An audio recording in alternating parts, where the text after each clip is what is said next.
Russia আবারও তাদের Soviet যুগের সামরিক অবকাঠামোকে জীবিত করতে শুরু করছে। ফিনল্যান্ড সীমান্তের খুব কাছেই কারেলিয়া অঞ্চলের পেট্রোজাবোডস্ক শহরে একটি পুরনো সোভিয়েত আমলের সামরিক ঘাঁটি পুনরায় চালু করা হচ্ছে বলে জানিয়েছে আন্তর্জাতিক পর্যবেক্ষকরা। স্যাটেলাইট ছবিতে ধরা পড়ছে বড় পরিসরে জমি পরিষ্কার, নতুন ভবনের নির্মাণ কাজ এবং সামরিক যান ও সরঞ্জাম মোতায়েনের দৃশ্য।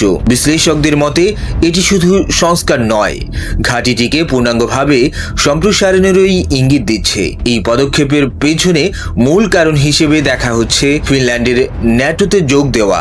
এরপর থেকেই রাশিয়া তাদের উত্তর সীমান্তে স্থায়ী ও শক্তিশালী সামরিক উপস্থিতি গড়ে তোলার দিকে এগোচ্ছে, অর্থাৎ ইউরোপের উত্তর ফ্রন্টে নতুন করে কৌশলগত চাপ তৈরির বার্তা দিচ্ছে মস্কো, যা আগামী দিনে রাশিয়া ও ন্যাটোর সম্পর্ককে আরও উত্তপ্ত করে তুলতে পারে।